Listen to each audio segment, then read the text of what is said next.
بالله السميع العليم من الشيطان الرجيم بسم الله الرحمن الرحيم إن الحمد لله نحمده ونستعينه ونستغفره ونعوذ بالله من شرور أنفسنا ومن سيئات أعمالنا من يهد الله فهو المهتد ومن يضلل فلا هادي له وأشهد أن لا إله إلا الله وحده لا شريك له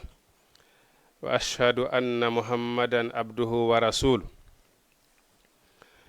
أيها الإخوة الكرام والأخوات أحييكم بتحية الإسلام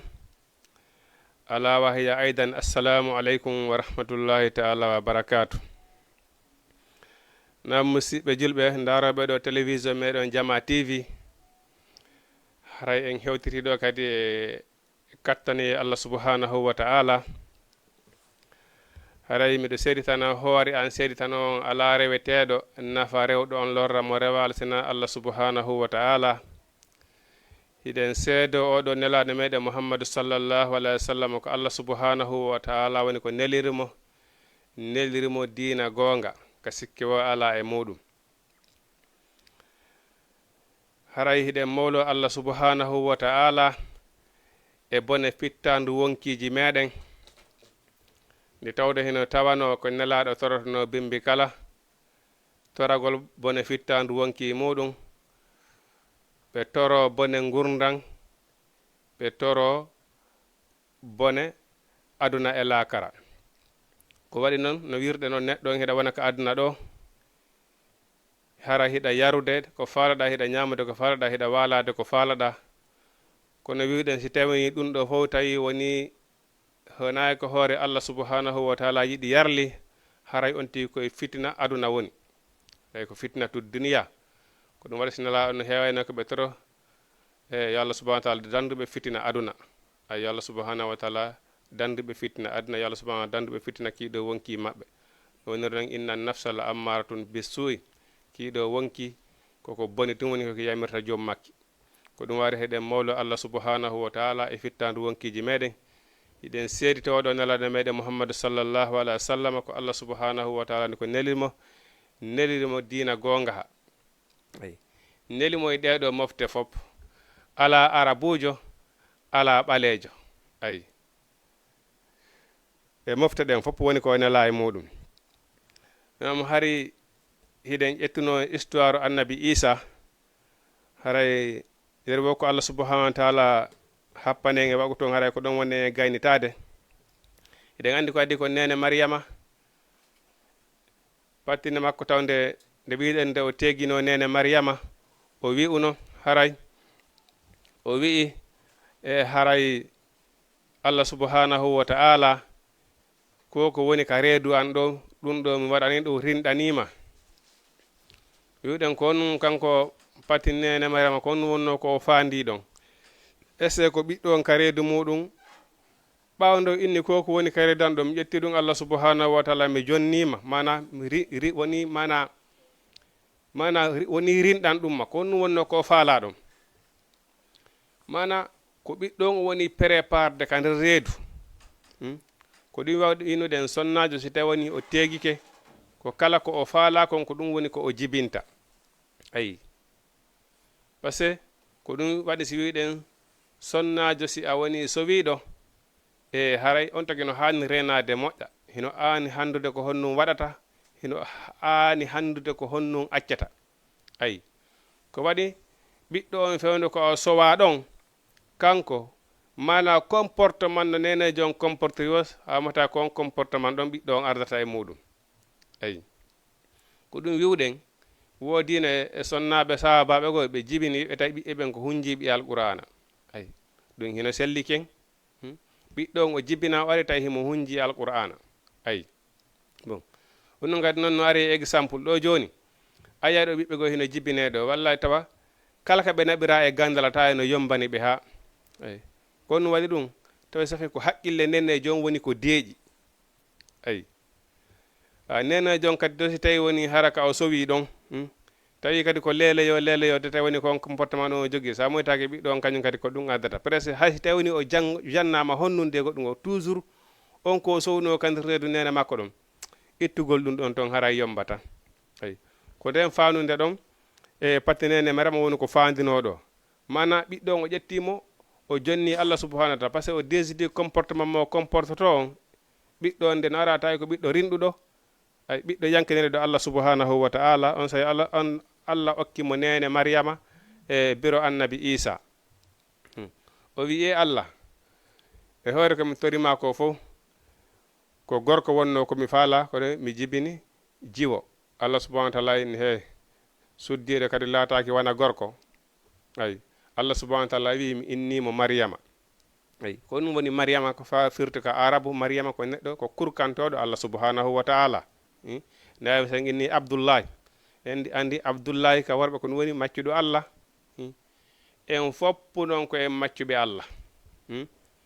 wonɗo rinɗo yeeso Allah subhanahu wa ta'ala ko Allah subhanahu wa ta'ala ko ya ibadi ko onon yo jiyaɓe am ay mana Abdullahi ko firti ka mana ko maccuɗo Allah ay Maryama non kadi ko firti ko kurkantoɗo Allah ko ɗum mbawi ɗo jibini o inni mi innimo Maryama ay kanko nene Maryama on say ɓay woni ko rinɗanɗo Allah subhanahu wa ta'ala tawi koye saare heferaɓe ɓe woni ɓe woni ɗon ɓe girdi e makko kala gorko safe ɓe yi comportement no comportori noon tawi gorko hay goto susata fewtindema ko boni ayi ɓe yi mo tum ɓe andi oɗo wona sutinirteɗo fewtingol makko boni ayi woni noon ha ɓay Allah subhanahu wa ta'ala falama addude wahayon annabi Isa hewti ka o falama addude annabi Isa nene Maryama immi yeey ka burure yeey ton e haaju mum no yaruno ka burure Seydina Jibril feeñi ton e makko ayi no haynirno Seydina Jibril no ara e makko joyno yeey ka burure kanko ton o hayni Seydina Jibril no ara e makko o daro tawi ko gorko tiiɗuɗo bon o miijaki waɗugol ko boni o miijaki waɗugol zina o hayni Seydina Jibril no ara e makko ton o wi o wi an gorko wonɗo e arde an ɗo mi mawliki e ma e Allah subhanahu wa ta'ala si tawini ko a hulowo Allah a wi on sa Seydina Jibril wi ko joomi ma woni ko nelimmi fiye mi waɗu ɓiɗɗo e ma mi waɗu ruuhu e ma o wi ko honno mi wawata heɓirde ɓiɗɗo ha hande gorko meeɗala memude a wi on say o inni inna Allah yakhluqu ma yasau Allah subhanahu wa ta'ala kono yiɗiri wo ko noon o tagirta ay golle makko ɗen ko kun fayakun ay on say o teegi o wutti ka reedu makko e o teegi mana ko ɗum woni o sowi ɓay o sowi ke o woni ton ha o jibini on say wahayi noon ari kadi joni yo hootu noon ka saare maɓɓe ka iwno ton joni noon saare maɓɓe nden ton mana ko yimɓe ɗum wiyete wayda ko bandi tum wonno to wona yimɓe fewɓe on say o wi o heɓi noon suno o yi ɓe yimɓe yam ɓe andira lan waɗugol ko boni ko yi komi neɗɗo hoolaɗo joni simi yahi ɗon joni mi yaydi o ɓiɗɗo mi wiyaɓe honnu on say Allah subhanahu wa ta'ala on say ɓiɗɗo kañum wolani e hoore muɗum ko ɗum waɗi annabi Isa kanko ka woni penuɗon ka jibina ɗon ko ɗon o fuɗɗi wowlude ko ɗon o fuɗɗi wowludugol e makko ɓe ay ko ɗon kadi o fuɗɗi yettingol diina kan ka woni penuɗon ay ko ɗum woni ɓayɓe hewti ka saare no hewtirno on say ɓeni Maryama ɓeni ya ukhtu Haruna mana o marno ko trawinete ɗo Haruna ɓeni bandan Haruna an neɗɗo hoolaɗo ko boni baba o ɓiɗɗo ay ɓe wino ɗon hombo woni baba o ɓiɗɗo ko ɗon annabi Isa fuɗɗi wowlude ay ko ɗum Allah subhanahu wa ta'ala ay wayu kallimun nasa fil mahadi ay himo yewtida yeɓen ka woni penu ɗon ay wa kahalan e ka hellifa ɗon ay wayu kallimun nasa himo yewtida fil mahadi ka woofa ɗon o wi ko ɗon o wi ana rasulullahi mana min komi nelaɗo Allah ko Allah subhanahu wa ta'ala woni ko nelila kanko bobo joni hande kadi ne jabanade hoore mum andi ngalɗinayɓe joni nene bobo on ari mo bambi bobo on ɓe hori tum ɓe landimo tun Allah subhanahu wa ta'ala wi sa hewtoyi ɓe landikema wota jaabode accu bobo en jabanta hoore muɗum ay après ɓe hewti tum ɓe ni Maryama ko boni baba o bobo on say bobo jaɓi ɗon konngol o inni rasulullah min komi nelaɗo Allah ay o fuɗɗi noon yewtude ɗon o fuɗɗi yewde ɓe ɗon sariyaji l'islamu ɗin ay o inni wa kahalan ay ko woni helfa ɗon wa mina salihina ko jeyaɗo e moƴƴuɓe galat o wi rabbi joomi ay anna yakunu li waladun honno mi heɓirta waladum ɓiɗɗo walam yamsasini basarum honno mi heɓirta ɓiɗɗo gorko me maalilam qala o wi ka zalikilla ko nani yahlugu Allah subhanahu wa ta'ala tagirta ma yasawu kon ko yiɗi ay iza qada amuran si tawi woni o ñaawi fiyaake fa innama yaqulu lahu ko Allah subhanahu wa ta'ala wiyanta fiyaake on ko kun fayakunu ay fiyaake on laato wa yuallimuhu lkitaba annabi isa hino jangana ɓa deftere nden ay ko ɗum woni tawreta wal hikmata himo andina ɓe ñaawooje ay wal inzila ay himo jangana ɓe kadi inzila wa rasulan ko nelaɗo ila bani israila faade e bani israila en ay ɗum woni kanko annabi isa o inni ay o wi nde ɓawde ɓe landimo ɓeyni ko ɓawde ɓe landi nene makko ɓeyni kon boni baba o bobo o wi ana rasulullahi annino min kadi ji'itukum miɗo addana on bi ayati mande min rabbikum immorde ka joomi moɗon ay miɗo addana on mu'jiza ay kawakeji honɗum fiino andiron ko Allah subhanahu wa ta'ala woni ko nelimmi ay o ini annino min akhluqu lakum miɗo tagana on manam miɗo moƴƴinana on minattini hara ko loopal ka hay ati tayri hara ɗum heno way wona sondu fanfukhu fihi mi futta e muɗum fa yakunu tayran ɗum laato sondu bi isnillahi kono noon koye duŋaye Allah ay wona e dokkal am min isa dey wona e bawgal am min isa dey ko Allah subhanahu wa ta'ala woni ko okkila ay o pare o moƴƴina loopal o jiiɓa loopal o formu sondu après o ƴetta o wuttani o wutta tum o wonki wona e muɗum sondu ndu immo ndu wirandu yaha ay ko ɗum o yino miɗo addana on mu'jizaji o ini wa ubrihul akmaha ay mana miɗo ñawda ko wiyete ñaw barasi kon ay ko ɗum woni ñaw barasi mana no wodi ñaw jeyanɗa hoore ma son tigui nawni mana ko ɓandu ɗum kuje ɓandu ɗum ko ɗum ɗon taƴata yana ay ɓandu ɗum taƴata yana ko ɗum wiyete ñaw barasi par ce que sa daari ñawdugol ɗum kadi welaafi ay kanko annabi sa so waari o tawi noon ɗen nawnaje kadi hino dominno ka saare maɓɓe ko wiyete ñaw barasi kon après so ari kala mo waari tono nawni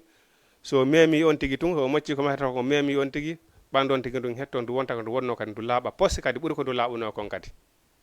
eyi o inni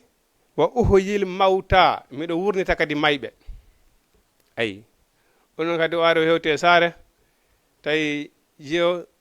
suka jiyo o maayi hawgayni ɓe fokkintinimo sur roygol o ari ɗum ɗon kadi o mocci ko moccata kon o memimo jiwo on immi ay o inni okkorema ko o ñaama hara on fillanaki hay goto ko waɗi kon ɗum ɗon fof tawi Allah subhanahu wa ta'ala no okkimo o inni ay bi isnillah o inni wa e duŋaye Allah ɗum ɗo fof noon koye duŋaye Allah o inni wa unabbi'ukum miɗo humpita on kadi bima ta'kuluna konko ñaamuɗon mana hiɗa wawi fottude ɗo e kam makko kanko annabi Isa o innama an ko maaro e tew woni ko ñaamuɗa ay ma o innama ko maaro e kosam woni ko ñaamuɗa ay hara lawatama ɗo o inna kadi ko ɗum ɗo heddinɗa ka nder suudu ma ay tawa hara kadi ko noon woniri ay ɗum o inni e wa unabbi'ukum bi miɗo humpitama bima ta'kuluna e konko ñaamuɗum wa ma taddakiruna e konko heddinɗon fi buyutukum ka cuuɗi moɗon o wi inna fi zalika tabbitino no ɗum ɗo lakum wonande on inna fi zalika tabbitino ɗum ɗo la ayatun ko maande ay lakum wonande on in kuntum si on laatike mu'minina ko on gonɗinɓe Allah subhanahu wa ta'ala ay andi ka ɓe laynino to nene makko ɓe inni ko homboni baba o bobo andi ko ɗum o inni on inni rasulillah mana annino min ji'itukum ɗaada ɗum bi ayati mande min rabbikum immorde ka joom moɗon ay o wi jonnon ɗi mandeji ɗo fof ay la ayati lakum ko mande wonande on ko taske wonande on in kuntum si on laatike mu'minina hiɗon gonɗini Allah subhanahu wa ta'ala bon si a ndaari ko ɗum waɗi Allah subhanahu wa ta'ala o inni al insu wal jinnu as-saqalayn mana neɗɗanke e jinna ko tagi kon fop ko ɗiɗo ɗiɗi woni ko haawi ay sabuna ko neɗɗanke tum wawi darade yedde Allah subhanahu wa ta'ala ay walla jinna ndi leydi e mawnude ndi yankinani Allah subhanahu wa ta'ala ndi waɗa e dewal ay kono en wawata andude ay leɗɗe ɗen ɗe fof majje ɗe waɗa e dewal ɗe leɗɗe ɗe yiwɗon hino woodi lekki hara ko gori no woodi lekki hara ko dey fi andirton e kattal Allah subhanahu wa ta'ala ngal joni a yahi exemple hara lekki no dari ɗo mango hino daro wona wakamu ɗo hara ko gori kiya mango daroyo wona Dakar to hara kinɗon ko dey no hendu ɗum wifirta noon ko ɗon Allah subhanahu wa ta'ala ƴettata mana ko wiyete maniyi kon ƴetta maniyi gori kin naɓa tawya to maniyu dey kin ko ɗum yiyo ton hiki koko finata ko lanɗo fulawa wona leɗɗe ɗe finata ko andi ko saki fini o ki rima ay ko non wata wonde safe kanje leɗɗe ɗen ke kelakata ɗen ko hendu ɗum woni wadde mana woni wadde dewgal hakkude majje ay bon leɗɗe ɗen ɗe rawayi Allah ɗe yeddata Allah subhanahu wa ta'ala mummunde de colli ɗin ɗe gertode ɗe to mummunteji ɗi fof maggi ɗi rawayi Allah subhanahu wa ta'ala ay kono Allah subhanahu wa ta'ala inni on wawata andude subbungenaji majji on sina honno si a rewi tun ka bindi a andi mais julɗo noon wagu to hewtay ɗo himo hattani piji ɗin fof no salli wiya ɗo Allahu akbar ashhadu an la ilaha illallah o daro ɗon o famintina wona kanko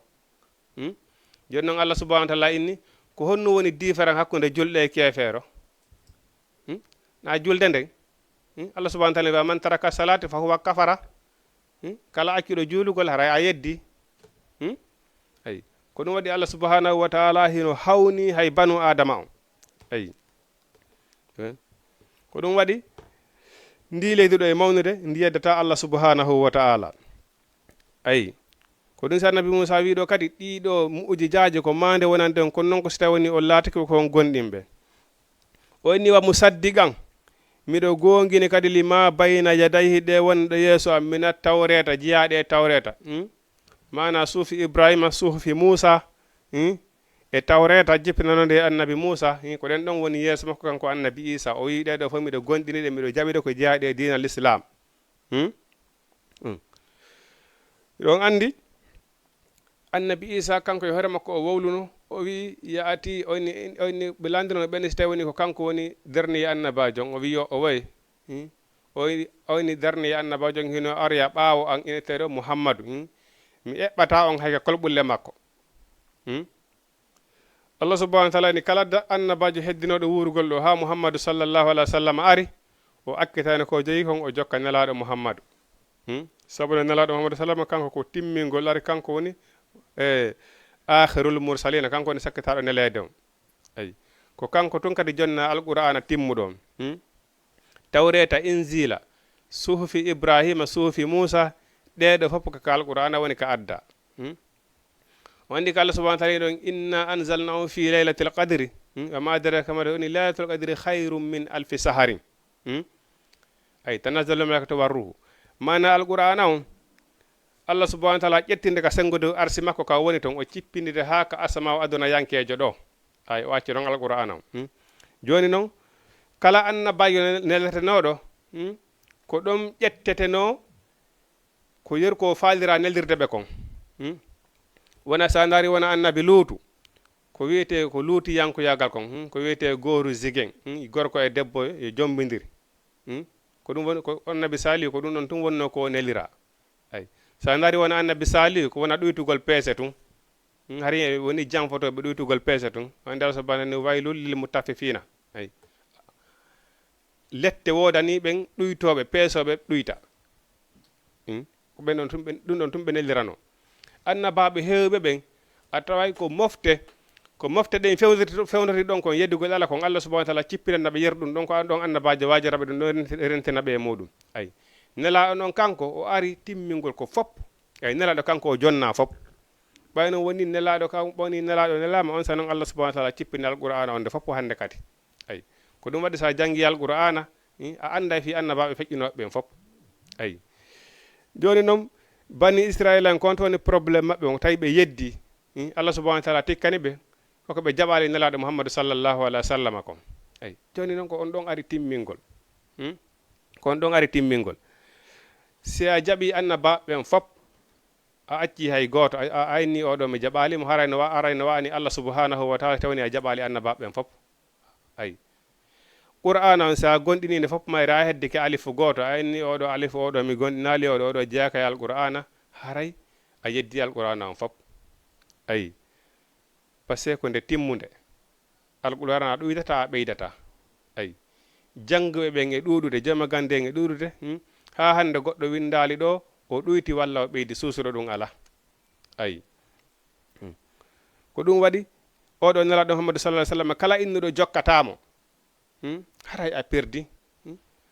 amana rasulu bima unzila ilayhi min rabbi wal mu'minuna kullun amana billahi ayi wa malaikati wa kutubihi wa rusuli. si a woni gonɗinɗo defte ɗen fof majji a gonɗinaɗi anda ko Allah subhanahu wa ta'ala nelaɓe ɓen fof gonɗinaɓe anda ko Allah subhanahu wa ta'ala woni ko ɓe iwri. eyi o ini wa musaddiqan ko gonginɗo lima bayna yadayhi min tawreta walu hilla lakum min daginana on kadi ba'dallazi yoga e nden hunde hurrima alaykum harmenanode e dow moɗon. bani israila en harno woduno pijugoɗi andanda hoore maɗa hino harmena hoore maɓɓe ñamugol. ay wona tewi geloɗi ay ko waytata siga ɗin piiji ɓay o ari après o daginaniɓe ɗum fof. o inni wa ji'itukum miɗo adda noon kadi bi ayati mande immorde ka joomi moɗon. o inni fattaqulla hule Allah wa ati uni ɗofte ɗollan ay min nelaɗo on. ay par ce que ko ɗum waɗi Allah subhanahu wa ta'ala wi ko ɗum waɗi so wi to ay khalaqnakum wa taraknakum hamalan mana mi tagi on kono mi akkitirali on ni tum. joni noon ko ɗum par ce que o tagi on ha gayni o neli nelaɗo e meɗen o wi si ɗon faala fewde jokki e nelaɗo on. o wi kala ɗoftiɗo nelaɗo on haray o ɗoftikala min Allah subhanahu wa ta'ala. ay ko ɗum waɗi so ini huley Allah ɗoftoɗolla min nelaɗo on. o ini inna Allah no Allah rabbi woni joomen wa rabbukum woni joom moɗon fa abuduhu o rewemo kanko Allah subhanahu wa ta'ala. haza siratum mustaqimum ko ɗum ɗo woni laawol fewngol ngol. o inni falamma ahassa isa minhumul kufra joni noon nde annabi isa gerdunayi ɓeɗo fof ɓe gerdi ɓe ha o ndaari o tawi ɓe jaɓali gonɗingol Allah subhanahu wa ta'ala. kanko nde o arno o addani ɓe mu'uji jaaji andingol ɓe ka Allah subhanahu wa ta'ala uri ko Allah nelimo ɓe yi kaɓekeji makko ɗin kono hakkille maɓɓe ɗin yeeyi ɓeyni wo ko ɓiɗɗo Allah. eyi ɓeyni ko ɓiɗɗo Allah kanko ɓe rewaymo o wi o way wona min rewaton ko Allah woni ko rewaton inna allaha rabbi wa rabbukum. ayi ɓe wi ɓe rewamo par ce que ko ɓiɗɗo Allah. ayi o wi on sa noon o wuliti o inni wa qala o wi man ansari ko hombo wallatami ilallahi faade ko Allah. ko waɗi annabajo kala ñande janngo hara hino sunodi e mofte mum ɗen. ay annabajo kala ñande janngo sago mum mofte mum ɗen naadoyta yiite. ay joni noon ko ɗum woni o noddi fayde ha woni ka fende makko ɓe ala jaɓude no tagol mo. oy on sa noon o wi o wi ko hombo wallatalam faade ka Allah. qala al hawariyuna on sa ɓeytoɗo hawariyuna ɓe wi ay nahanu ansarullahi ɓe wi minen men wallete ka Allah. ay jokkunoɓe seeɗa jaɓunoɓe ɓen seeɗa e dina makko kam ɓe wi minen men wallete ka Allah. ɓe wi wa ashhadu seedo bi annana no menen muslimina men jebbilike men jaɓi ko Allah subhanahu wa ta'ala wi kom. ay ɓe wi rabbana joomi amen amanna mana men gonɗini ay bima anzalta nde mana inzila nde cippinda e annabi isa watta ba'ana rasula men jokkinela ɗon faktubuna windu men ma ashahidina wondude e seediɓe minen men jaɓi ko annabi isa wi kon min rewete an Allah subhanahu wa ta'ala men ɗofto e sariya makko. ay minen men dakorale annabi isa ko ɓiɗɗo Allah ko o reweteɗo. ay ko sariya makko on woni ko ɗoftete. ay Allah subhanahu wa ta'ala wi wa makaru ɓeɗo yedduɓe hiɓe fewjude wa makarullahi Allah subhanahu wa ta'ala no fewjude wallahu Allah khairul makirina woni moƴƴuɗo ko fewjata. joni noon kon wonnoɓe woɗɓe wonno e fewjude ɓeyni modi ɓeyni ɓay isa o jaɓali rewenmo. ɓeyni joni ndaren haɓɓenmo mana no ɓe wiri noon woɓe fempamo hande kadi so ɓe haɓɓimo ɓe fempimo hande kadi ɗon obligatoire o yiiɗi o añi ɓe rewaymo. ay ɓay ko simo wawi dogude yaaha. ay ɓay noon ɓe haldi ɗum ha ɓe gayni Allah subhanahu wa ta'ala tawi andi pehe maɓɓe ɗen ɓe ari ɓe jokkimo ɓay o andi ko ɗum hande kadi ɓe haynimo tum ɓe dogi nangogol mo après kankadi o fokkitirogol ɓe jokkimo ɓe dogi ɗon ha ɓe hewtoyi e suudu annabi isa dogi naati e suudu ndun ko ɗon Allah subhanahu wa ta'ala ƴentinimo. ay ko ɗum wiwɗen annabi isa kanko o mayali. ay annabi isa no ka asamaw nayaɓo ɗo o mayali o cippoyto muzdu zamano. ay ɓawi hawti ka nder suudu ɗon ɓe ƴentinimo Allah subahanahu wa taala ƴentinimo Allah subahanahu wa taala wayli mbaadi lanɗo heferaɓe o wayli ɗum mbaadi annabi Isa nden ɓe ari tun ɓe nangi on ɗon ɓe sikki ko annabi Isa ɓe nangi mo ɓe fempi ay ɓenni joni forcé hande kadi ɓe rewaymo ay ƴiiƴan annabajo sintata e leydi ay jan waɗa Allah subhanahu wa ta'ala o wi kanko ko kanko reeni annabajo makko on ay o wi o dandimo e ɓe yimɓe heferaɓe ay o dandimo e ɓe yimɓe heferaɓe Allah ko ɗon annabi Isa ko ɗon ƴentinira naɓira ka asamaw ɓe nangi lanɗo heferajo on Allah subhanahu wa ta'ala waylimo mbaadi annabi Isa ɓe nangi on warimo ay ko ɗum waɗi si Allah subhanahu wa ta'ala fewji fi goɗɗo haray no metti fi ay hay goto wata jamfade Allah subhanahu wa ta'ala ay ko ɗum Allah subhanahu wa ta'ala ɗo hiɓe fewja Allah subhanahu wa ta'ala hino fewja hiɓe fewjira ɓe nangirama ɓe haɓɓira Allah subhanahu wa ta'ala no fewjira no ƴentinira annabajo makko on ay isi qala Allah tumande Allah subhanahu wa ta'ala wiuno o wi ya Isa ko an ya Isa inni nami mutawaffika ay mi hunnete mana wa rafi'uka mi ɓantete ilayya ka an ay wa mutahhiruka mi laɓɓine min alladina immorde ɓen kafaru yedduɓe ay mana mi sorti hakkude mi laɓɓine hakkude ma e fes ay ko ɗum ɓay ɓe naati ka suuru ɗon Allah subhanahu wa ta'ala ƴentinimo o wayli mbaadi lanɗo heferaɓe o wayli ɓe mbaadi annabi Isa ɓe nangi on ɗon ɓen ko heferaɓe sabu ɓay ɓe yehi ha ɓe muutoyke woduno ɓe hakkille mum aneli ɓen ɓen bana hari majjiti ko ɓe jelonu ɓe kontitiɓe tawi no fuuji goto e maɓɓe ɓe wiya no ɓeyni koyen hasabakar nu goto e men no fuuji ay kono yerko ɓe welti kon ɓeyna ɓe nangimo joni e femtimo welo welo on a andi hunde no yana e nder mboolo tawa hara ambutiyasi wingil jaɓata famodire ay ɓe ronki famude ɗon ko lanɗe hefera bana Allah subhanahu wa ta'ala majjiniɓe tun ay no wiiri noon so majjini goɗɗo fewnowomo ala ay anda ko lanɗe hefera maɓɓe on ko Allah subhanahu wa ta'ala halki ɗon waytide mbaadi annabi Isa ɓe sikki ɓe nangi Isa fewto on say noon tawi Allah subhanahu wa ta'ala kañum ƴentinino annabajo makko on ka makko ayi ko ɗum o wi wa mutahhiruka mi laɓɓine min allazina immorde ɓen kafaru yedduɓe wa jaa'ilul lazina mi waɗa ɓen ittaba'uka jokku ema fawqa allazina sengodo ɓen kafaru yedduɓe ma ila yawmil qiyamati ha ñande darngal ayi ɓe ɗofti ema jawɓe ko wiwɗa kon ko ɓe ɓuri fanɗude fami koni mi waɗay sengo mi ɓurnay ɓe hoore ɓe yiddi ema ha ñande darngal summa ilayya on saka ka an ɗo min Allah marji'ukum woni ruttorde mon on fof moɗon fa ahakum mi ñaawoya baynakum hakkunde moɗon fi ma kuntum e konko latino ɗon takhtalifuna hiɗo luutodira wiwgol Isa ko ɓiɗɗo Allah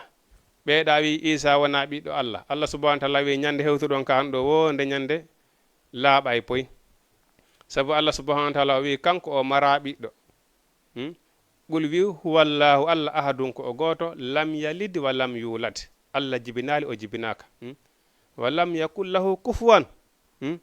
Allah subhanahu wa ta'ala eɓɓinirɗo ahadun hay goto Allah subhanahu wa ta'ala wi leydi ndin mana leydi ndi riggi ndi riɓi ay ndi manifesti mana no famora hannon o wi fi honon o wi fi tuñiɓe hino noddani Allah ɓiɗɗo ay pelle ɗe fof ruti fi ɓe noddani Allah ɓiɗɗo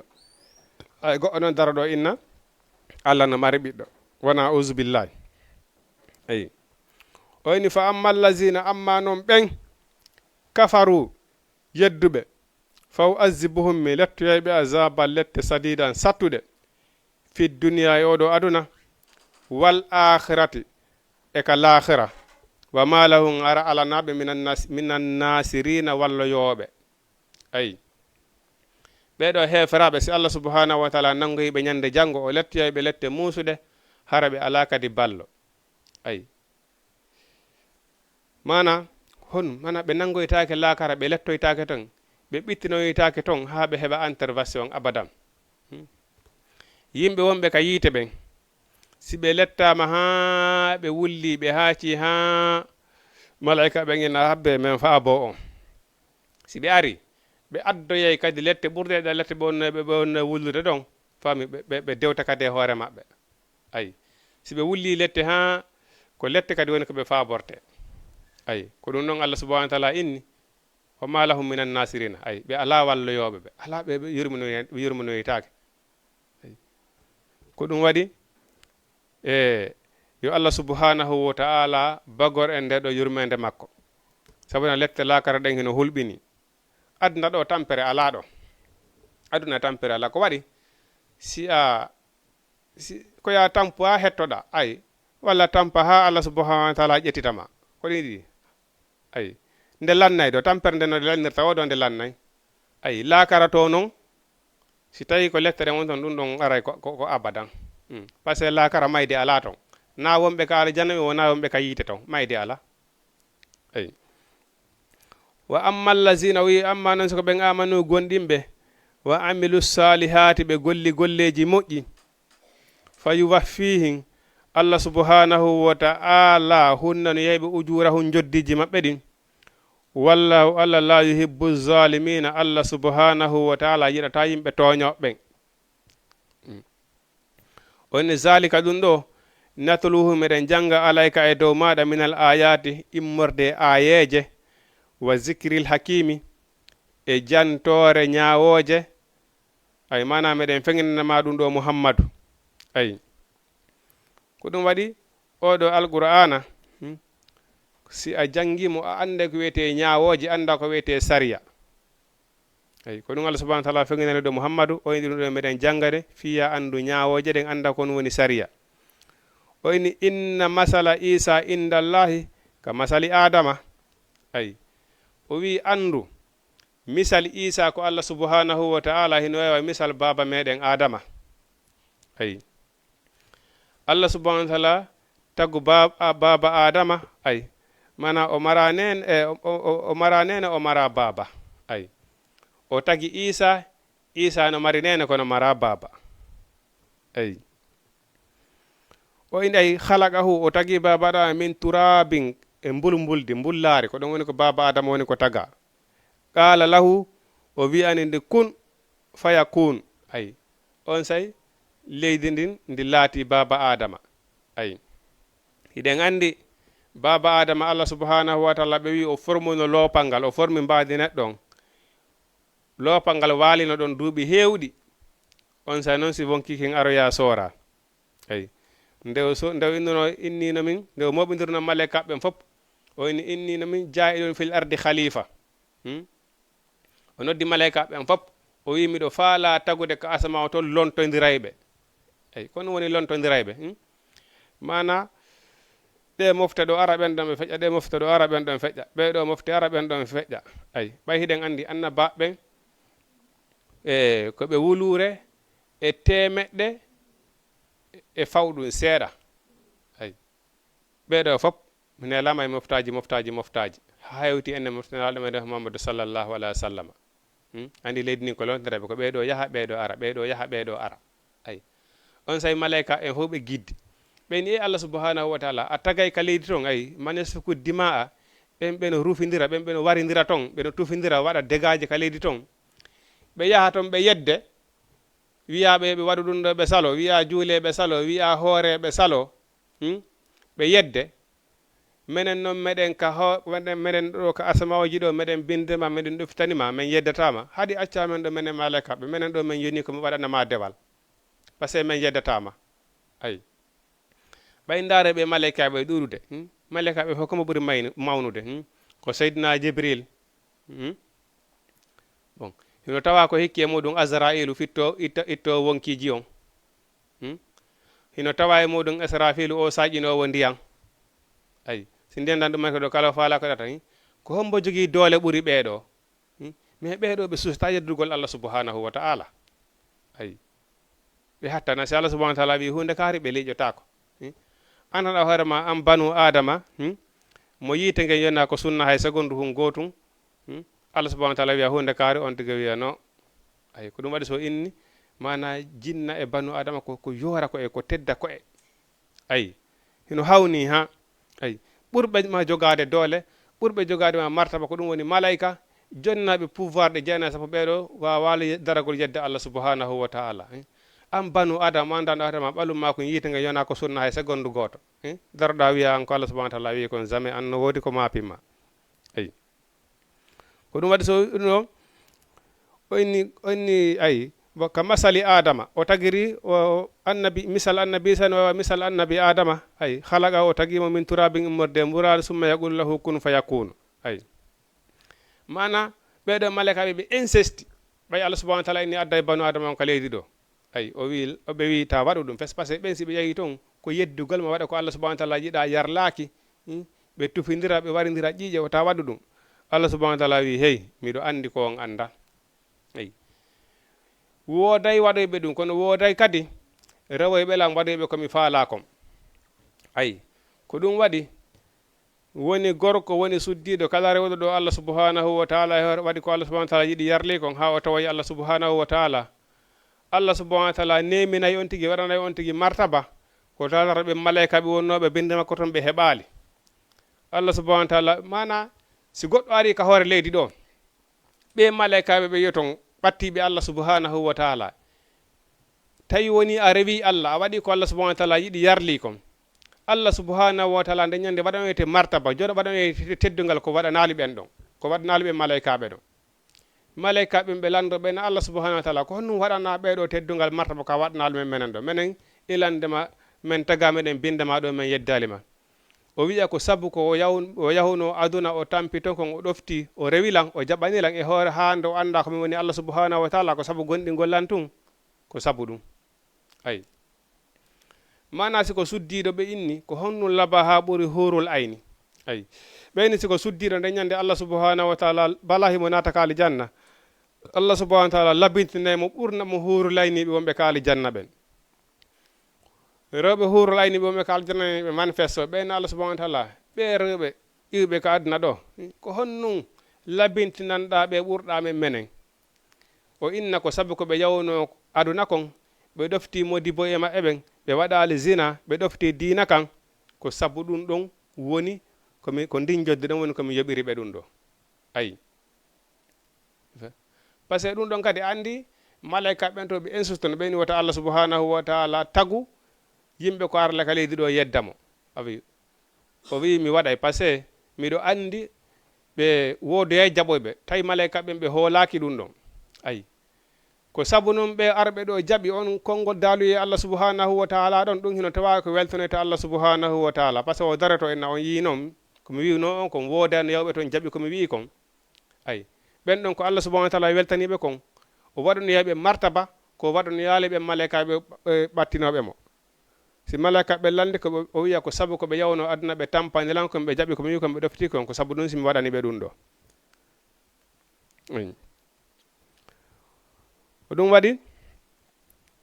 neɗɗo on haray il faut que on tigi wattana yiila moƴƴa o wi ɗum ɗo alhaqqu ko gonga min rabbe ka immorde ka joni maɗa fala takun wota a laato minal mumtarina jeyaɓe sikkitiɓe si tawoni ɗum ko gonga ayi o inni faman haajaka si tawoni ɓe yeddima ayi min baadi ma jaaka ɓawo arima minal ilmu immorde e gandal faqul wiw ta'ala o are nadu nodden abuna ana ɓiɓɓe amen ɓen ay wa abuna akum noddon ɓiɓɓe mon ɓen wa nisa ana noddon rewɓe amen ɓen wa nisa akum nodde rewɓe mon ɓen wa anfusana ay wa anfusakum ay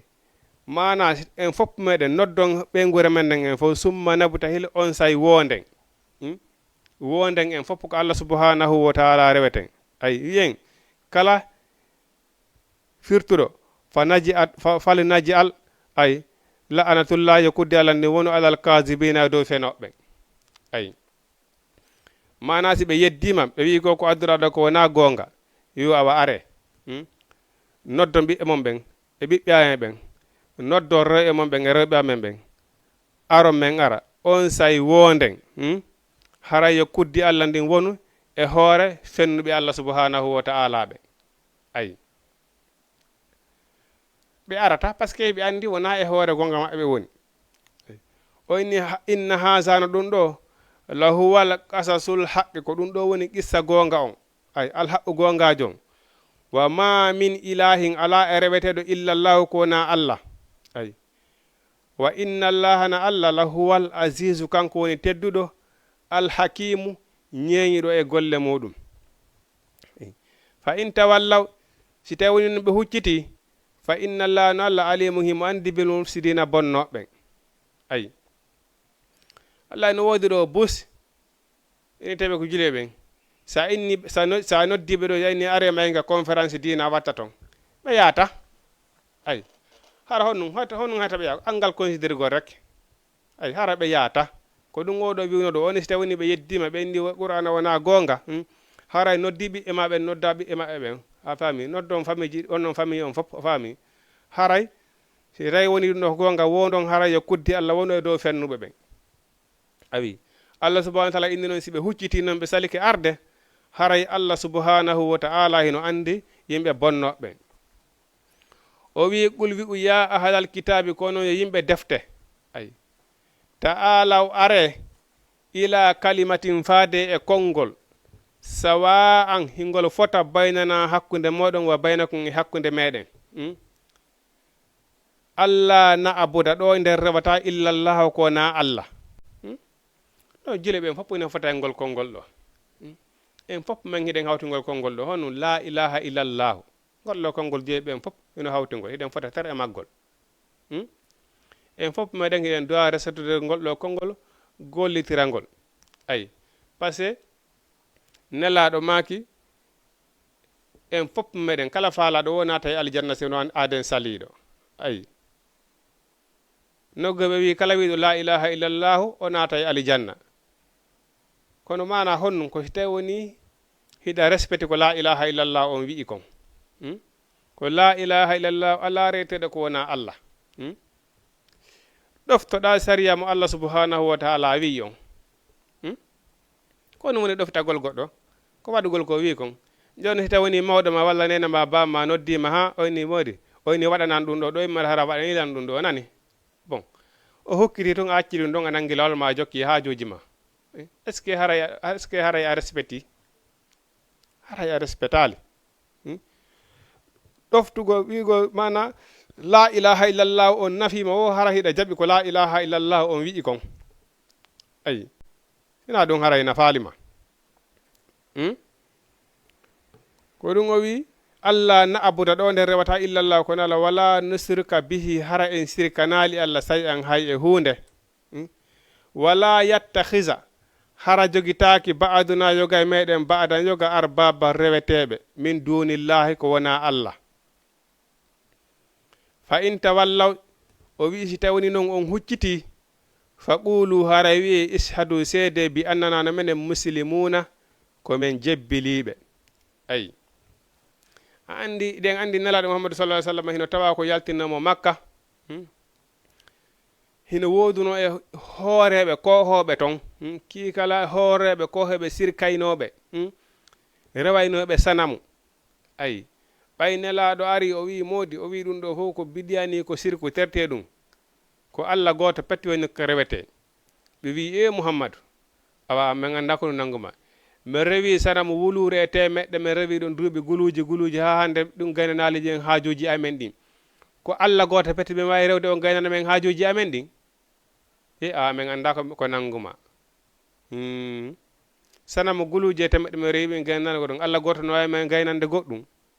eyi awa si a ndaari hino woodi e nokkiyel buyɗi andanɗa hoore maɗa ay kadi wona ka men wallahi no woodi andanɗa mawɓe goo kohoɓe sa hewti a yii piiji ko wona e waɗede kon sa inni ɗum ɗo diina yamira ɗum ɗo wallahi ɓe yettoma na gonga ɗum wata wonude joni en jene tum palle exemple ko raɓɓiɗi par ce que watande mema ɗo piiji ɗin fof joni so tawi woni goɗɗo maayi se sariya no wi'i janggalngol goɗɗo balɗe 7 ma janggalngol mo balɗe 40 ma déjà hay si tawi woni ademma si tawi ɓeyna si tawi ademma maayi ton hande hay si tawi woni si a mara ton ko noddiraɓe ɓe janga wallahi ɓe arata ay ɗum no safi ɓe waɗi ɗum ɗon joni farilla ɗum ala hay nokku ɗum ala bindi hay nokku karma koji hay goto watama innore ɗo si goɗɗo maayi ko obligatoire ko ma o waɗane balɗe jeeɗiɗi ma ko ma o waɗane balɗe 50 honto ala defte ɗen fof a darata yiya ka ɗum windi a darata hadisaji ɗen fof ka ɗum windi ayi bon no wodi noon e daratoɓe kadi inna si goɗɗo maayi defetake no la ɗum ɗon ala ton dey nelaɗo maaki si a heeɓi fatunde kala arɗo ka ma ɗon wota hotu hino hi weela ko haɗa ko yawgol ñawlo yo waɗa ay si a naari noon haysi ko haaju noon exemple wona inde boobo ma wona mariage ɓay ɗum ɗon fof ko e dewe ɗen jeeya allah subhanahu wa taala dagina goɗɗo ñawlagol waɗa haaju on no ardiranma o jogorno ardiranma noon par ce que ɗum ko ɓittinalngol hoore mum noon allah subhanahu wa taala inni la yukallifullahu nafsan illa wusu'aha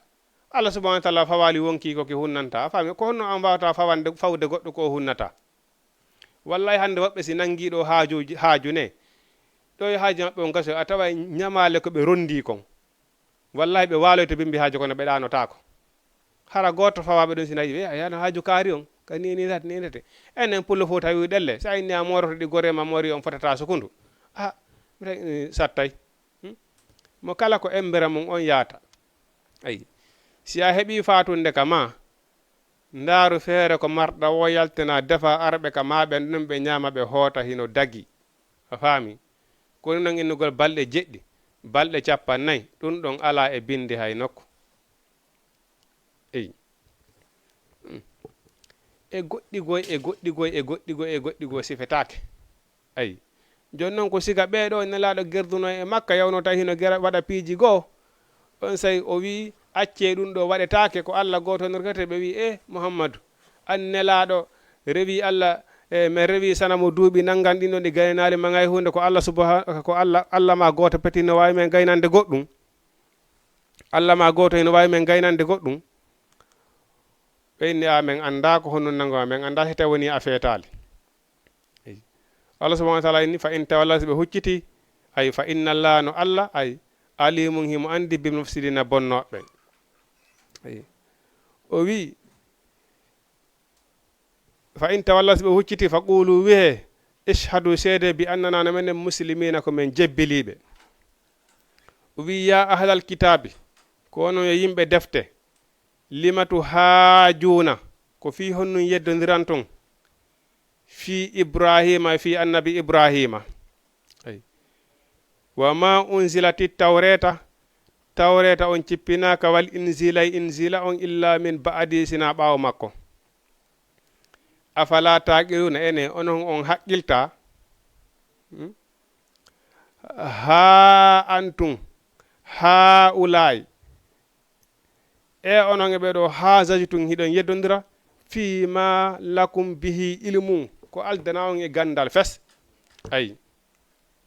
hiɗon yeddodira e hoore ko on ala gandal hande si a yahi ɗo joni si a jangiɗo hande han allah faminima a yahi ɗo ka gorol ma ayi a faalama ittude ɓe e piijigo gordo gardare goo faami ɓeyna kono ɓeɗotoma jabade ɓeyna mawɓe ma ɓeyna mawɓe ma golli ɗum duuɓi minen ko ɗum men fini men tawde mawɓe amen hino golla ɗum ɗo fof manama nana maɗum nana hiɓe ɗe gande ɗuuɗi ayi ka gande ɗen arno ko joni ɗum waɗirinde gonga ko oya inni ko woɓɓe hara ɓen innoɓe noon gande ɗuuɗi haray tattaliɓe hunjaki ayi foti a wara si tawni hara innama gande ɗuuɗi kayinta ɗon hara gande ɗuuɗi déjà hara hiɗa andi ma déjà si a daari si a nani goɗɗo no inna gande ɗuuɗi o anda par ce que nelaɗo mouhamadou sallah sallam o darino ko wi kaɗo dina ɓe feccoye kam pecce 97 o wi ɗen pecce 97 fof natoya yiite ha heddo wotere pette ay ɓe landi ko mboni nelaɗo maki ko jokkuɗo komi jokki kon sansali dina komi addi kan ha o maayi e hoore muɗum nelaɗo maki inna dina indallahi al islam si dinaji woni honnunde si tawi woni yan ko dina l'islam woni ko jogitiɗa ko ɗo ta ma fay goɗɗum go hiɗa foti andude kadi nelaɗo makino kaɗo dina ka feccoto pecce 97 mana kon nu fekkata den ko wiyata ɗum ko beleji yimɓe ɓen jokkugol ko weltata ɗum kon ayi deginanayi ɓen ko dagaki harminanaɓe ko harmi ay ko ɗum noon waɗi probléme so tawi na ɗum koynete diina ɗuɗi diina ɗiɗde an siɗa andi ko ni woni diina kan ɗum hanama ɓittinde hanama tampinde onni fa in tawallas ɓe hukkiti fa qulu wi'e ashhadu seede bi annana no menen muslimuna komin jebbiliɓe nam haray onon wonɓe darde oɗo télévision meɗen jama tv so tawni ɗon faala natude lando ɗon ko yowiti e fiyaka dina men kan dan gasa dan 10 minutes 15 minutes on waɗa 78 waɗon 116 waɗon 82 38 78 waɗon 116 waɗon 78 116 82 38 naatol lando ɗon ko yowiti e fiyake dina moɗon kan no gasa dan 10 minutes 15 minutes inchallah oyni hiɗon yeddodira fi ma laysa lakum bihi ilmum on ala wo gandal e muɗum hay e battite ay walla Allah ya'lamu himo andi wa antum onon la ta'lamuna on anda hay fus ay hay fus yo on anda hina yeddodiral wa ma kana ibrahima annabi ibrahima lataki yahudiyan al yahudajo wala nasaraniyan wona an nasarajo walakin annabi ibrahima la kana o lataki hanifan ko neɗɗo newiɗo musliman jebbiliɗo wa ma kana o lataki minal musrikina ko jaaɗo e neɗɗo sirkowo eyi mana andi annabi ibrahima ɓayya o heeɓi martaba e bani israel en yi jari makko al yahuda ɓe inni wo annabi ibrahima koye maɓɓe jeeya ay annasara inni koye maɓɓe o jeeya ay andi ko ɗum waɗi so neɗɗo si o kelɗi tun ananemo kala faalete hara koye makko o jeeya neɗɗo si o kelɗi tun o pooɗodirte ayi ko ɗum waɗi Allah subhanahu wa ta'ala wi non o wi annabi ibrahima wona al yahudajo wona annasarajo ko o jebbeleneɗo Allah subhanahu wa ta'ala ko julɗo haqqan o inni inna awwalan nasa bi ibrahima ande ko ɓuri handude annabi ibrahima lallazina ko ɓen ittaba'uhu jokkuɓe mo ayi wa haza annabiyu e oɗo annabijo ko ɗum woni nelaɗo muhammadu sallllahu alayhi wa sallama ndaare Quraysi yankoɓe ɓen fi ko kamɓe woni gorol nelaɗo muhammadu sallallah alih w sallam si ɓe jokkal ko wi ko noon sikkuɗo jeeyete maɓɓe o jeeyetake maɓɓe ko ɗum waɗi so Allah subhanahu wa ta'ala wi innamal mu'minuna ikhwa ko gonɗinɓe Allah subhanahu wa ta'ala ɓen ko ɓen woni nena goto baba goto eyi ko ɗum waɗi so wi annabi ibrahima ko jokku e ɓen ko ɓen ɗon hande e makko nelaɗo muhammadu sallllahu alayhi wa sallam kadi jokku e ɓen ko ɓen ɗon woni hande e makko ɓe ko ɓen ɗon jiya e makko o inni wallazina ɓen amanu gonɗinɓe wallahu Allah waliyul mu'minuna ko kanko woni heftuɗo fi goniɓe kanko woni giɗo gonɗinɓe ɓen eyi o inni wadda yelike ta'ifatum fedde go min ahlil kitabi jiyaɓe yimɓe defte ɓen ko ɗum woni alyahuda e annasara law yudillunakum haraɓe majjinino on ay wa ma yudilluna illa anfusahum ɓe majjinaali noon si wona hoore maɓɓe aywa ma yasuruna kono ɓe sowa andude ayi alyahudu e annasara ɓe yiɗino hara ɓe majjinino on neeɓi ayi se ɗo hino jari wattangol yiila moƴƴa sabuna alyahuda e annasara pigiɗi e jeenayi sappo ɓe addana en ɗo ko kipen hara ndaare tun ko honnum andude ɗen hino tinte jooɗane 2 heures tan 3 heures de temps faami ko alqur'ana kono hande ko honnum hande ko wonde nge tintade ko Facebook ay ko ɗum so fe hay hino mari ɗo tan jooɗagol ɗo ndaara fiyaki hun aduna jooɗo ɗo 2 heures de temps ndaara ɗo film 2 heures de temps kono immagol ɗo yaha ɗaɓɓa ka anda heɓa darsu hayso ko 1 heure de temps hara ɗum hino sattani ɗum ha ay safe tubako ɓe ñande ɓe addani en ko hilnoɗen fi no perdiren dina meɗen kan ko ɗum waɗi so ni ɗo wadda jelinoke ta'ifatum fedde min ahlil kitabe jeeyaɓe yimɓe defte ɓen yaw law yaruddunakum sindo hara ɓe ruttino on ay hara ɓe ruttino on hara ɓe majjinino on wa ma yuddiluna kono e magginali illa anfusahum sina hoore maɓɓe ma yasuruna kono ɓe suwa andude ay o wi ya ahlal kitabi ko onon yo yimɓe defte lima takfuruna ko honnu yeddanton bi ayatillahi ayaji Allah ɗen wa antum hara onon tashhaduna hiɗon seedi pelete ɗum ɗo e ko goonga ay al yahuda e annasara bani israila hiɓe seedani hoore maɓɓe ɗe ñawoje o alqur'ana pellet koko Allah subhanahu wa ta'ala woni ko iwri hiɓe seedi ɗum Allah subhanahu wa ta'ala inni ko honnu seeda ko honnu yeddanton ɗum ɗo ya ahlal kitabi ko onon yo yimɓe defte lima talbisul haqqa ko honnu sendiniranton goonga bil batili e mere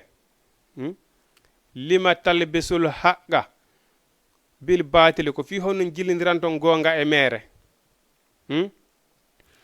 wa taktumuna al haqqa suuɗon goonga on wa antum hara onon ta'lamuna hiɗon andi pelete ko ɗum ɗo woni goonga ay ko ɗum waɗi Allah subhanahu wa ta'ala wi to ɓernde aduna giggol aduna giggol lakara wawata wonde ɓernde wotere wona woni ren ndiyan ɗan e yite ngen wawata wonude nokku gotum wa qalat o wi ta'ifatum feddego min ahli kitabi jeyaɓe yimɓe defte ɓen aminu gonɗine billazi nden hunde unzila cippinande alallazina dow ɓen amanu gonɗinɓe wasi hannari e ñalla mana ka hakkunde ñallal wakfuru yeddoyon akhiruhu sakkitode ñallal ngal ayi ɓeɗo ɓe yehi ha ɓeyni joni mana ƴetten bimbi yedden Allah subhanahu wa ta'ala ha fana juule si fana juulama ɗiɗon ha nangue mutoya ɗofteɗen Allah subhanahu wa ta'ala ayi Allah subhanahu wa ta'ala wawata ke rewirede no Allah subhanahu ya ayyuhallazina amanu udkhulu fi silmi kaafa ay kono yo gondimɓe naate ka diina ka fop makka ay wota on accu hay hunde ay ya ayyuhallazina amanu udkhulu fi silmi kaafa ay kono yo gondimɓe ƴette diina kanka fop ay ay ɓeɗo ko ɗum ɗo wonno ko ɓe fandi ɗo o wi ɓe inni wa qala wi ta'ifatum fedde goo min ahlil kitabi jeyaɓe yimɓe defta ɓen ay ɓe inni wakfuru yedde ay akhiruhu ay mana al unzila cippina Allah je amanu gondi wazhan nara ka mana ka ñallal gondine Allah ka ñallal wakfuru yedde on akhiruhu sakkitode ñallal ngal ay la allahum no gasa kamɓe yarji una ɓe rutoto ay Allah subhanahu wa ta'ala wi wala tu'minu wota on gonɗin illa liman tabi'a sina on jokkuɗo diina kun diina moɗon kan ay wota on gonɗin sina jokkuɗo diina moɗon kan gul wiwi innal huda anduna pewal ngal hudallahi ko pewal Allah ngal an yu'uta ko nde okkete ahadun goto e moɗon goto e maɓɓe misala utitum konko okka ɗon aw yuhajukum ma ɓeydoroya ɗum inde rabbikum ka joomi moɗon ay ɓul wiw innal fadli ɓural biyadillahi ko ɓural Allah ngal yu'tihimo okka ngal man yesa o mo yiɗi okkugol wallahu Allah wasi'un ko yagiɗo yurmede alimum anduɗo ay mana Allah subhanahu wa ta'ala yi wala tu'minu wota on gonɗin illa liman tabi'a sina on jokkuɗo diina kun diina moɗon kam ɓul wiw innal huda pewal ngal hudallahi ko pewal Allah ngal an yu'uta ko nde okkete ahadukum goto e maɓɓe misilama utitum konko okka ɗon ay aw yuhajukum ma ɓe wenjiraw ɗum inde rabbikum nokki ka joomi moɗon ay ɓeɗo e fera ɓe ari ɓe inni joni are taw ton ɓe julɓe rewidon e maɓɓe Allah feccere ñallal ngal si woni fana heewi jitte toon toka programme ji mo jahon yedde yon Allah no gasa ɓe ara ɓe tawta on ayi ko ɗum waɗi Allah subhanahu wa ta'ala ko ɗum waɗi Allah subhanahu wa ta'ala no dagini hunde wotere julɗo sa woni julɗo hara hiɗa togana yawgol e piijugol hiɗa togana jilodirgol e façon yimɓe goo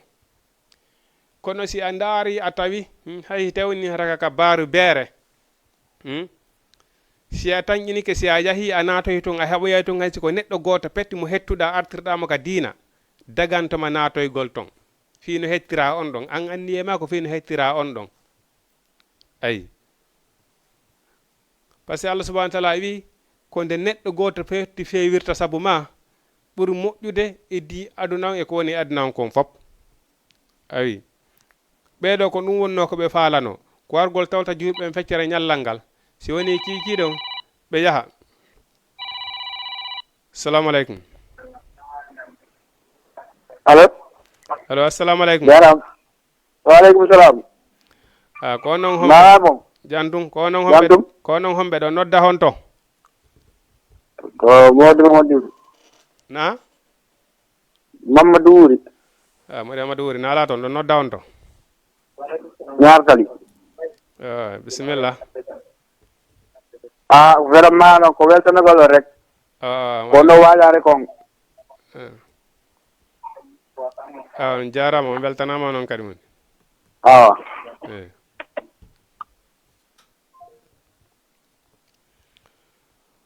o wi mana ko ɗum wonno ko ɓe fandi ɗo dargo si tawni jilo ɓen décourage to yiltito e maɓɓe eyi o inni ayi ko nde goɗɗo noon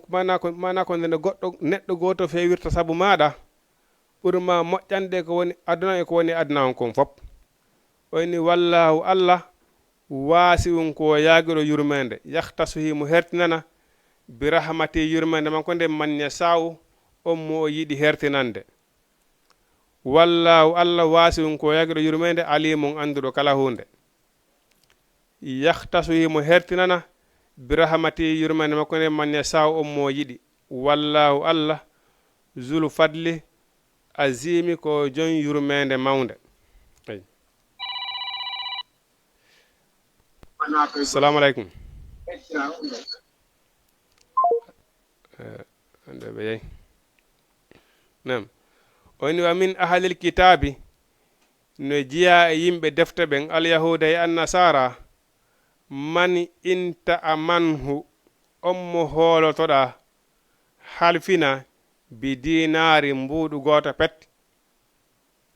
la yuaddihi ilayka o jonitatama ay illa ma dumta alay sina hara dumoɗa kama ko qa'iman hara ko a daraniɗo mo ñande be ñande ay zalika ɗum ɗo bi annahu no kamɓe gaaliɓe wi laysa alayna laataki amen fil ummiyina e human binne ɓen sabilul laawol ay wa yaquluna heɓe wowla alala e Allah alkasiba fenande wawon hara kamɓe ya alamuna heɓe andi ay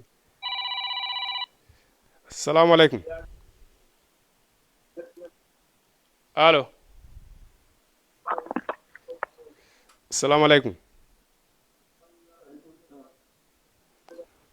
jaram nala toon ko homɓe ɗo nodda on to nodda Colobane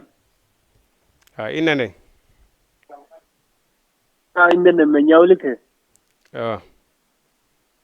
weltanagol o rek an kadi mi weltanike on jaram jaram inchallah mana o wi hino jiya yimɓe defte ɓen ɓen ɓe halfinta mbuuɗu ay yu addihi ilayka ay ɓe jonita maɗi fes wa min hunno e moɓɓe kadi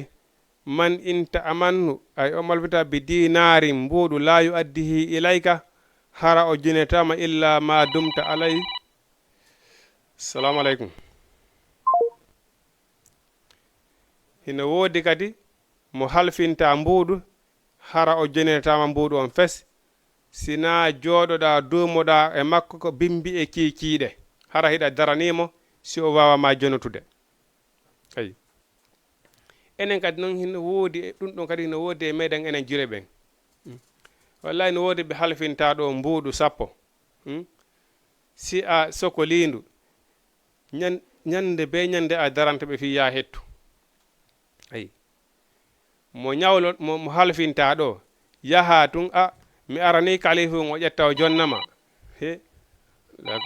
goto assalamu aleykum assalamu aleykum mana enen kadi no wodde men enen julɓe ɓe andanɗa hoore maɗa mo halfinta ɗo mbuuɗu fi hettugol ɗum wonay probléme ay ɓeɗo kadi ko noon woni no wodde ɓe halfinta mbuuɗu si a yahi si a landike mo o jonite no wodi kadi mo halfinta mbuuɗu la yuaddihi ilayka o jonirtamandu illa ma dumtu alayhi sina dumoɗa kam ko qa'iman haraka a dariɗo bimbe kikide zalika ɗum ɗo fof bi annahunno kamɓe gaaluɓe wi laysa alayna alay aɓen fil ummiyina ɓe human binne ɓe windata jangata sabilul laawol ay wa yaquluna hara ɓe wiya alallahi ay e allah alkasibi fenande wawon hara kamɓe ya'lamuna heɓe andi ay mana hara ɓe inna mana neɗɗo ko ɗum waɗi e ñewtino ɓawoto waɗi innuɗen woni ko ñamande woni ko kalifu ko yo mandine seede kadi waɗe ayi par ce que ay ko ɗum koni ko fandiɗo laysa alayna alay amin ful ummiyina ɓen human binne e mana windata jangata sabilul lawol si a halfini lan ɗo en mandinali seede ala sa ari ɗon ko on to marɗa ka wuldirtoɗa si min neɗo mi joganakima ayi wa yaquluna heɓe wola alallah e dow alkasiba fenande wawon hara kamɓe ya'lamuna heɓe andi ɗum ɗo ko fenande ayi goɗɗo go anda kono allah subhanahu wa taala kañum hino andi ayi oyni bala ɗum ɗo man awfa kala on hunnuɗo ayi bi ahadillahi bi ahadihi ahadi allah ndin wattaqa o huli fa inna allah no ayalla yuhibbul muttaqina mo yiɗi huloɓe allah ɓen dey goɗɗo halfinima ɗo o windata masi o ma haysi o yii ko windi o wawata jangude kono ɓayan hiɗa andi pellette kanko anda kono allah subhanahu wa taala hino andi allah subhanahu wa taala hino andi o hino halfinma hiɗa joganimo si a huli allah a jonnitimo allah subhanahu wa taala hino yiɗi huloɓe allah ɓen dey oyni inna allazina no ɓen yastaruna ay ɓeno firta bi ahadillahi ahadi allah ndin wa ayman yastaruna ɓeno soditira bi ahadillahi ahadi allah ndin wa aymanuhum e wondoje maɓɓe ɗen samanan qalilan coggeloy fanɗu koy ulaika ɓeɗo la khalaqa lahum gebal alanaɓe fil akhirati kal akhira allahu akbar o ara o halfinama ɗo mbuɗi makko ɗin o aron yaadi min o halfinalan allah ino seedi billahi wallahi min hay hunde o halfinalan ma waɓe go toñama o halfinanno kono o araniɗo ɗum ɗo e ɗum ɗo e ɗum ɗo si tawini o woɗino ko arani ɗon o arani ɗum ɗo e ɗum ɗo o ñami ɗum ɗo e ɗum ɗo hara allah no seedi arani wonda ɗon fenande fino ko ya kon luttira ayi ko ɗum allah subhanahu wa taala inni ɗo inna allazina ɓen yastaruna ɓeno ɓe sodita ɓeno wondira bi ahadillahi ayi ahadi allah ndin wa aymanuhum e wondoje maɓɓe ɗen samanan qalilan coggelel fanɗugel ɓayde goɗɗo no halfini wo walla mo ndemo ñawle wo on aadoday oyni allah subhanahu wa taala inni ɓeɗo noon ulaika ɓeɗo la khalaqa lahum geɓal ala naɓe fil akhirati ka l'akhira wala yukallimuhumullahu allah subhanahu wa taala yewtidoyta e maɓɓe allahu akbar joni si tawi woni an geɓel aduna jaranima ɗum ɗo ñande janggo allah subhanahu wa taala wiya geɓal ala nama ka lakara no yawa ñamaɓe jawdi aliyatima andi allah subhanahu wa taala wi ɓe ñamali si wona yiite jahannama dulboƴay ka dedde maɓɓe ñande janggo si a ñami ɗo jawdi yalatima ha a maayi an kadi a yoɓali a jonitali jomma jawdi ni ñande sa'iri dulboyta ka nder wawde ñande a dasa jawdi yalatima ne welima si wela saabu geɓel aduna ko lannata ɓay an kadi a maaya e acca ɗum ɗo ɗo goɗɗo yangoyo an dano heɓiri ɗum ɗon o adda o halfinama o arnoya inna min o halfinalan ɗum ɗo ko hunde hawde allah subahana wa taala ni wawɓe ɗo ɓen ɓe mara geɓal ko laakara allah subhanahu wa ta'ala yewtidoyta e maɓɓe ñande dargal mi sikkile enen fof kala ko goɗɗo waɗi ɗo haray priorité makko ko heɓoygol moƴƴere nde ñande janggo goɗɗo hino waɗa ko ɗum waɗi so Allah subhanahu wa ta'ala wota yawito bakkatu hum fanɗu kun ay bakkatu hum fanɗu kun ala moƴƴere hum fanɗu kun kadi ala ay sabuna kum bakkatu hum kun yawitiɗa ɗon Allah subhanahu wa ta'ala ini andatina kun ɗon caldirtoɗa ñande janggo bugoyɗa ka jahannama ay ndaari ɓe ɗo halfinteɓe jonitataɓen ndaaru Allah subhanahu wa ta'ala wi la khalaqa lahum ɓe mara geɓal ko lakara Allah subhanahu wa ta'ala yeddiroyta e maɓɓe ey wala yanzuru ilayhim o ndaroytaɓe yawmal qiyamata ñande nder ngal wala yuzakkihim o laɓɓinoytaɓe e bakkatuji maɓɓe ɗi wala hon hino wodani ɓe azabul lette alimum musuɗe